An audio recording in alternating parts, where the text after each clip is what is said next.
This year we celebrate the 120th anniversary of West Ham United's formation, born out of the demise of the Thames Ironworks Football Club. But before we look at how West Ham was formed, we first need to go back further and see how it was that a shipbuilding company in the Thames set up its own football team for its workers. The Thames Ironworks was a shipbuilding company situated on the banks of the mouth of the River Lee, where it flows into the River Thames. In 1895 it was being run by Arnold Hills. He had joined the company aged 23 in 1880 to work with his father Frank, who had become chairman and owner of the ironworks in 1871. The ironworks was said to have been the finest shipbuilding yard on the Thames. It built the very first iron-hulled warship HMS Warrior in 1860. Many of the rival Thames shipbuilding yards were starting to close because of competition from the cheaper northern yards on the Clyde and the Tyne and Wear yards were making it difficult. But navies from all around the world placed orders with the yard for their vessels and business thrived. At Canning Town Station, just a stone's throw from the main Thames Ironworks site along the Silvertown Way, you can find on a staircase, engraved into a concrete wall, the story of the Thames Ironworks, and adorned on the top is a piece of the ironclad hull from the HMS Warrior. Well worth a visit for any travelling Hammers fans. The Warrior can still be seen today, berthed in Portsmouth Harbour, where it is now working as a museum ship. In June of 1895, Dave Taylor, the foreman of the works, placed an advert in the Ironworks' own paper, the Ironworks Gazette. The advert read, "Mr. Taylor, who's working in the shipbuilding department, has undertaken to get up a football club for the next winter, and I learn that quoits and bowls will be added to the attractions of the Hermit Road ground. To enliven proceedings, the Works band plays there every Tuesday evening." And with that advert came the birth of the Thames Ironworks Football Club.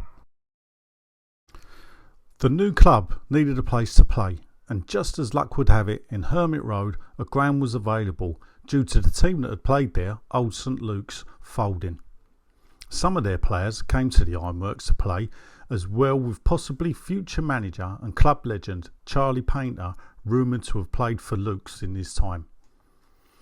Thames Ironworks played their first game at Hermit Road on the 7th of September 1895 against the Royal Ordnance, drawing 1-1.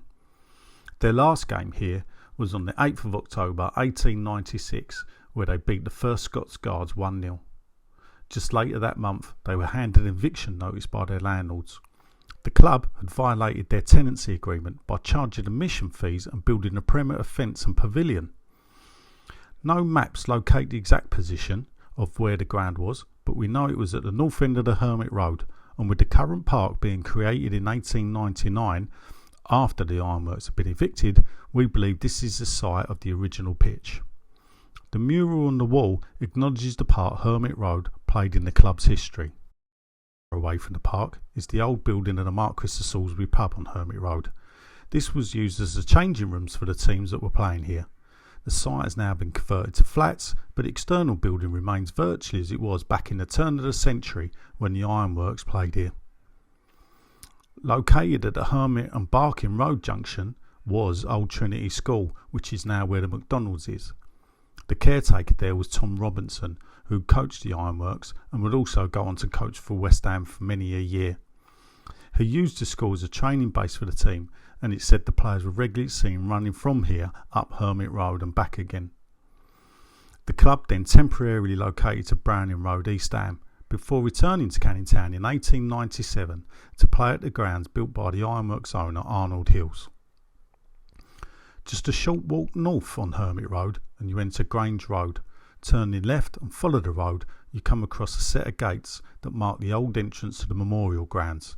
This was to be the new home of Thames Ironworks Football Club. The memorial grounds in Canning Town were a gift to the area by Hills for use in various sport and leisure activities at a cost of around £20,000. It said it was able to hold over 110,000 fans, and Hills himself hoped it would be fit to hold an FA Cup final. The football pitch was surrounded by a cycling track, which boasted the highest bank in the country, rising to over 9 feet behind each goal. The ground was opened in the June of 1897 with a cycling event taking pride of place. And the Ironworks played their first game here in September 1897 against Brentford. The attendance was said to be a disappointment at just over 1,000 people inside the stadium. As you enter the park from Grange Road, the grass mounds you see by the path are roughly the outline of the cycling track, and halfway down would have stood the pavilion, in front of which the teams would have had their team photos taken. The pavilion stood there until it was demolished around the early 1980s. Also in the park, there's a commemorative sculpture which not only recognises the grounds as West Ham's former home, but also is a memorial to those who lost their lives in the docks during the launching of the Thames Ironworks cruiser HMS Albion in 1898. The inscription on the steel plaque adjacent to the sculpture reads as follows. The site was once the recreation ground for the Thames Ironworks shipbuilding employees and the home of their works football club. In 1900, the team turned professional and became West Ham United, moving from this site to the bowling ground at Upton Park in 1904. Their emblem today still carries the image of the hammers used by the riveting gangs who built many great steel ships in one of Britain's most important shipyards. These 11 steel posts are laid out on the construction lines of the deck of the HMS Albion, a cruiser ship built by the Thames Ironworks. At its launch in 1898 into Bow Creek, 38 people died as the tidal wave created by the launch caused chaos around the spectators close to the water. Many of the dead from this tragic event are buried in the cemetery next to this recreation ground. This work is a memorial to those victims, but also marks a once great local industry and the craft of its workers, bringing back the clang of the hammer on steel. The sound of the riveting gangs of the Thames Ironworks is gone forever, but the heritage is still celebrated today in the fans' chant, "Come on you Irons." In the first season of the Memorials, the Ironworks played in the London League, winning the league title with a win away against the 2nd Grenadier Guards. On winning the title, the Ironworks won every home game they played at the Memorials.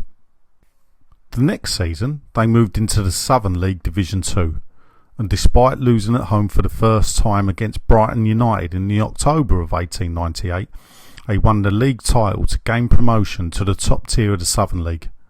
The last win of the season was a 10-0 victory against Maidenhead, which was a record victory for the Ironworks. Moving up a division was tough on the team though, and in what was to be their final season of playing as a works team, they managed to avoid relegation, mainly thanks to the home form, where they only lost 4 of the home games of the 14 played at the Memorials. In 1900, Hills decided to expand his business interests by acquiring the engineering firm of John Penn & Sons, and in order to raise new capital to finance the takeover, he decided to make the Ironworks a public company. This meant that in the future he would now be accountable to shareholders. Hills was no longer in a position where he could use his company's money to bankroll the football club. On the 7th of March 1900, a local newspaper, the West Ham Guardian, reported that the committee of the Thames Ironworks FC are to consider reorganising, and the proposal is evidently on the table.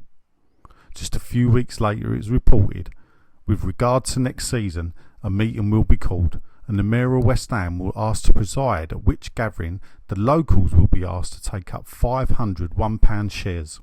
If this amount is to be raised, Mr Hills will then add another £500 and, in addition, grant the use of the memorial grounds. It's probable too that the name of the club will be changed to Canning Town. The meeting was held at the Canning Town Public Hall in the Barking Road, which is still there today, just opposite where the site of the Rathbone Market is. The one thing the newspaper was wrong about was the new name of the club.